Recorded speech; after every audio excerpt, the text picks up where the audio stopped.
One of the very well-known yoga texts is the Bhagavad Gita. And there is one chapter of the 18 chapters in the Bhagavad Gita that is very much focused upon the subject of karma yoga. And I'll just read a couple of these verses because they are very wonderful to reflect upon and are actually very enlightening. The steadily devoted soul. Devoted here is used in the sense of being very committed, very focused in one's life, the purpose of your life, the direction of your life. The steadily devoted soul attains unadulterated peace because he offers the results of all activities to the Supreme. Whereas a person who is not in union with the divine, who is greedy for the fruits of his own labor, becomes entangled.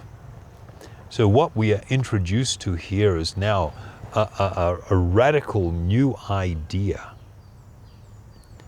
Unlike that category of yogis or ascetics who seek to try and become free from the entanglements of karma by trying not to act, not to do anything in this world, we are now introduced to this idea that it is possible to completely engage in all varieties of activity, but to do it with a completely different focus and a different intent.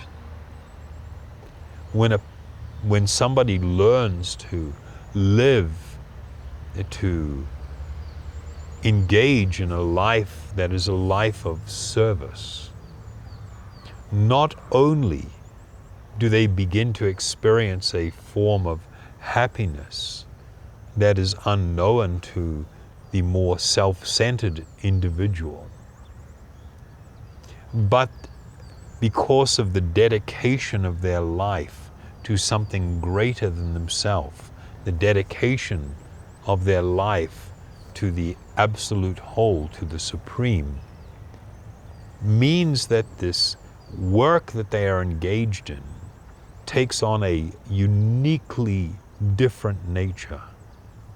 It actually becomes what is described as transcendental activity.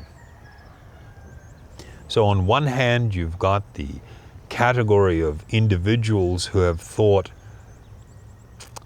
that any form of action in this world is a bummer because it's going to bind me to a world of an infinite amount of endless suffering and trauma. So I try to refrain from all forms of activity. There is no possibility of existing in this world and not engage in any type of activity. Every time you breathe, you are breathing in varieties of living beings, microbes and bacteria, and your body is, killing them and devouring them.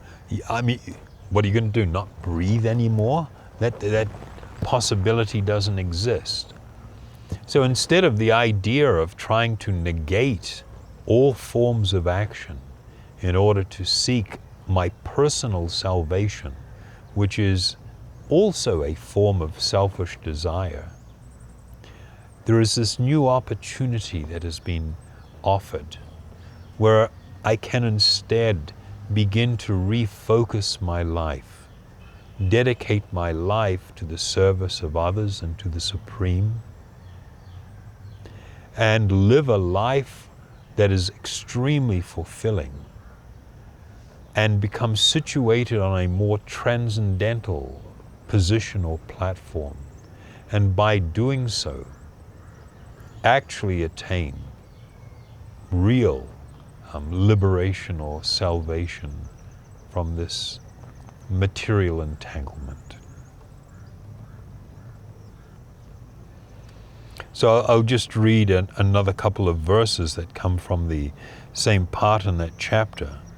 That one who performs his duty without attachment, surrendering the results unto the Supreme, is unaffected by sinful reaction, just as the lotus leaf is untouched by water.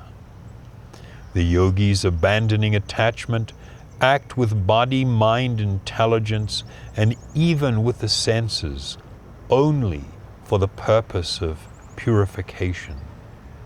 So we are directed to this new possibility, this new opportunity to become actually transcendentally situated, even while living within this world, by changing the focus and purpose of our life.